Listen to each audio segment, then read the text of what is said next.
welcome back to our channel. Today we're going to take you to Hawaii. We went to Oahu and we're going to share all the tips and tricks everywhere we went.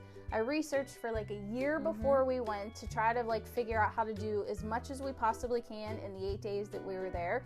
This itinerary is, I must say, pretty awesome. Yeah, it's professionally done. She's really good at it. I don't know where it comes from, but I watched hours and hours and hours of YouTube, and now we're going to share that with you, and you can just mirror it and you'll see all of Hawaii. Yes. We're going to take you day by day, just like what we did each day while we were there. And the first thing we did was day one was the day that we flew in. So we left from Pittsburgh. And where did we fly to? I think it was Dallas. We definitely went to Texas. I'm pretty sure it was the Dallas airport. Yeah, and it was when we left from Pittsburgh, we were on like a normal plane. But then when we got to Texas and we left from Texas, it was like one of those massive planes. Yeah, biggest one I've ever been on. Yeah, like, I don't know, it had like 3, 4, and 3. So to me, that's a massive plane. Yeah. That's not one I've been on before. Right. We flew United, and we didn't have any issues with our flight. None. But no delays. Yeah, no delays, and that's random because all flights have their issues. Southwest, I've had issues. Delta, I've had issues. So us not having issues was just random. But the flight was good. So it was a total of like how long? Oh, I think to Texas it was around 3 hours. And then from Texas to Honolulu, I believe it was a little over 8 hours long, which is the longest flight either of us have ever been on. Yeah, literally, because the longest I've ever been on, both of us, is California, and you're over water like the whole time. Which I pretended we weren't because I am surprisingly afraid to fly, so this was a huge deal for me. And I didn't even sleep on the flight, and it was overnight. Oh, yeah. It was overnight. Everyone was sleeping. I was like, I didn't sleep. I remember I actually got up and had to pace, which a lot of people were doing that, by the way, because you sit for so long. And we had compression stockings on. Yep. So the flight was good, and they fed us, which we have a meal here. I forgot about that. Yeah. It's like real meals. Yeah. And it was like themed to Hawaii where we were going. Like it was really good. It's like the start of your vacation is actually on the plane. Yeah, we had some pineapple things. I forget what it was, but we'll insert a picture. I think we ate the same things. I think I had tofu at one point. Yeah, it had tofu in a salad. Yes. A fresh like spring green. Yes. It was like fresh food. But it also had like noodles. Yes. It was good. Not something you would expect on a plane. But we also have never been on a flight that long. No. So the flight was cool. And then when we landed, the airport is like an indoor-outdoor situation. So when we got off the airplane and like the whole airport was even pretty. It was. With like it's probably not mahogany wood, but that's what I'm thinking. Mahogany wood like everywhere. Yeah. And then like when you're walking on the outside parts, then you're just like hit with the beautiful mountains. The Jurassic Park mountains. Yeah. We'll probably refer to that many times as Jurassic Park mountains. Because it was. And then we got a transfer. So I've had the worst experiences with Uber and Lyfts. I've been in 2 accidents in Uber, so I don't do them anymore. I just do white glove service, and you might be like, ooh, fancy, but honestly, it costs almost the same as whenever you're taking like an Uber Black or an Uber XL, which with all of our luggage, we needed that, so I just get car services. And you know, when you do a car service, this has happened to me many of times because I travel all the time. If your flight's delayed until like the one time my flight was delayed till like 2 a.m., you're not going to more than likely be able to find an Uber to get you to where you need to be. Where if it's a car service, they'll wait for you. So that is such a good point. Yeah, so car service is the way to go. And our guy, he was so nice. He was so sweet. He like met us, you know, they hold the lace. Yeah, he had us, lace. It was our first one, real flowers. That surprised me. I thought it was going to be fake flowers, but they were real. They smelled wonderful. Like legit. And the guys got different types of lace, didn't they?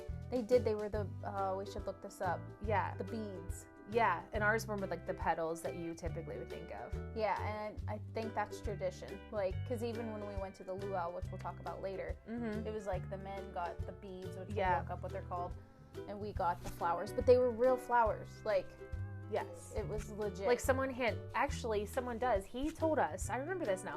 He told us that he goes to somebody who makes them every morning, and he gets them for all of the people that he has scheduled to pick up at the airport. So they're always fresh. And it really was. And it smelled like you had fresh flowers. It was so cool. We got them again whenever we got to the hotel, too. Yeah, we did. Fresh flowers. So what we did was we kept them all throughout the week. And at the very end of the trip, we gave them back to the island, because that's what you do. You don't take anything. Yeah, you don't take... It's like a thing when you go to Hawaii. Like, you don't bring home sand. You don't bring home... Like, that stays on the island. There's, like, a thing, you can Google it, about a, like, Hawaiian curse or something. Mm-hmm. There's so much tradition and culture about Hawaii that we learned, and I love it so much more because of that. It's just, like, a respectful... I know. You just feel like you're part of the family of the people. Ohana. Yeah, Ohana. Of the people. And like everywhere you go, you're hearing more stories about the island and islands, I should say. We were on Oahu, like she said, in Honolulu. We're the city. Not like the cities you're typically used to, like New York City, but for Hawaii, we were in the city. Yeah. And even like Waikiki, where we stayed in our hotel, it was downtown Waikiki, and you kind of do get like a Las Vegas vibe there, because it's like sort of minus the casinos and everything, but it's like the hustle and bustle. You have all the stores, like, you know, your Gucci, Fendi, all that kind of stuff, like your Rodeo Drive a little bit, but then right in front of it is like beautiful ocean. We will not be able to put it into words. And we're probably going to try many times, but it is just, it's an experience that you have to have yourself. It's like breathtaking. I don't even know what else. It does. It feels like you're on another planet. It does. It feels like and you actually feel like Avatar. you're, yes. It, like, in the middle of the Pacific Ocean, like, it actually feels like you are in the middle of the ocean. Yeah. Which is kind of an eerie feeling. But... Yeah. But just like you're on another planet is so cool. It was so beautiful. You have to go. So day one, we flew. The flight was great. We ended up getting to our airport, so our car took us to our airport. We stayed at the Waikiki Beach Marriott Resort and Spa. Freaking beautiful. Like, so nice. We got to our room, and none of us were expecting this. We go out on the balcony, and it was like full-on ocean view. Yeah. Full-on ocean view, like, and it just, like, hits you. And the camera isn't going to do it justice. No, not at all. It's water like I've never seen. And I've been to Bahamas, I've been to Punta Cana, St. Kitts, St. Lucia, Mexico, California. The only place that might be similar is probably like Bora Bora in Tahiti. Which I've never been. Me either. So but if I had to guess, this is probably... We're going to have to try it out, guys. Yeah, exactly. You'll have to come with us. That's a dream. I know. But that's what I feel like it looked like. Yeah, I would agree. Especially Lani Kai, which we'll talk about later.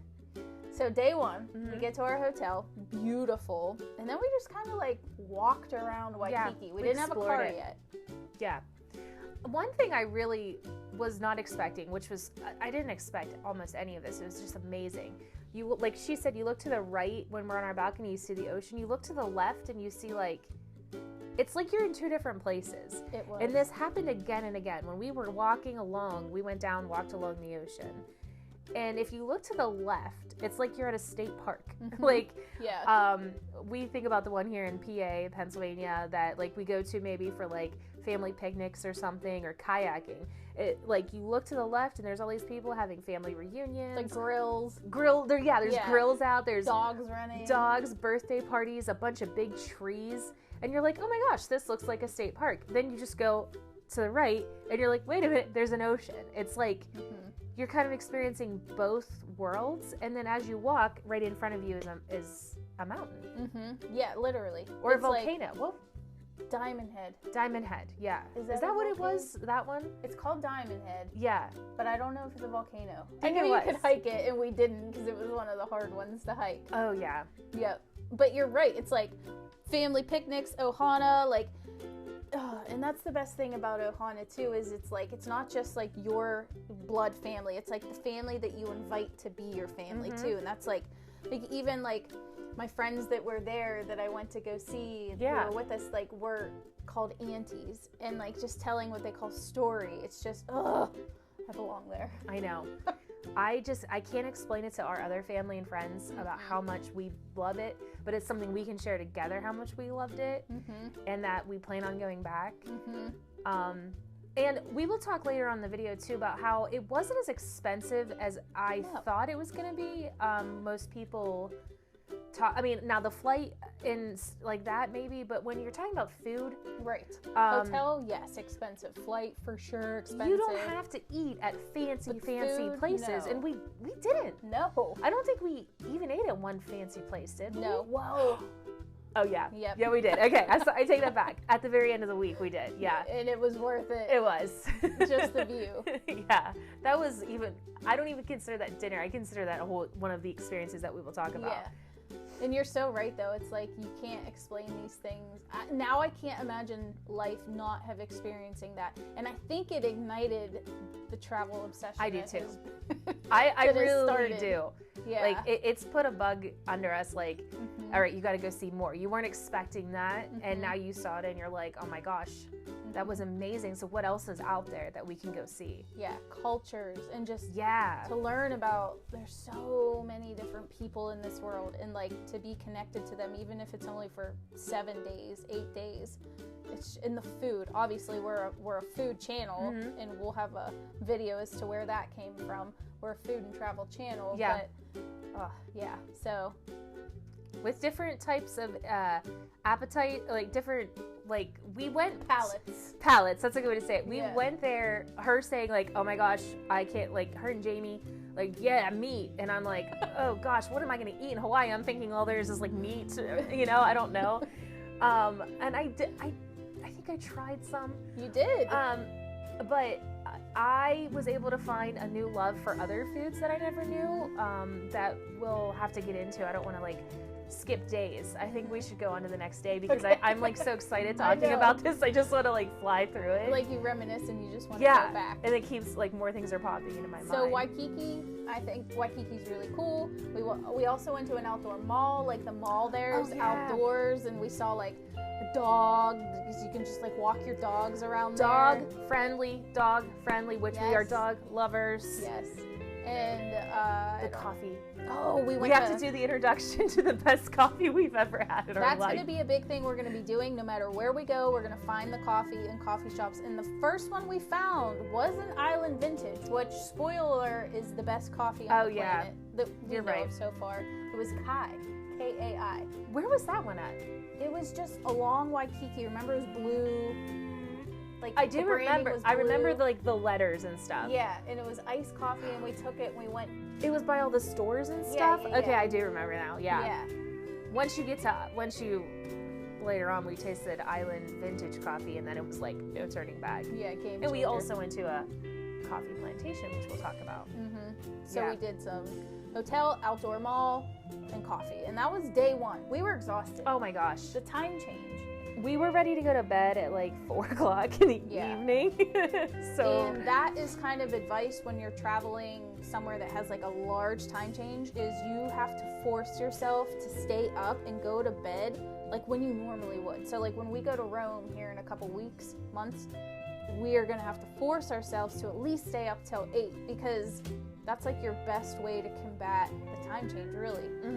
And I think when you're tired, jet lag. I think having this experience from Hawaii is actually beneficial to how we plan for this next trip, because I think going into like even the flight aspect, I'm going to think about my sleep schedule the day before to like slowly start working into that a little bit. I think good call, rather than just going in blind, because neither of us really we don't stay up very late, so it's like how do we, because we want to make the most of the daylight. Right, exactly. And there's just so much to do. I think the jet lag didn't get to us as much because every day was jam-packed, and we were like so excited to get up and go do it that we didn't want to miss an opportunity. Although we were up before the light because we were watching people go out to surf. Yes, from our balcony at the hotel we could see groups of surfers going out. Yeah. Which was so cool. Yeah. But nothing was open yet. So like East Coasters coming to Hawaii, it was like you're drinking your coffee in your room, you know, because they didn't have it yet. But all right, so that was our day one. Day one.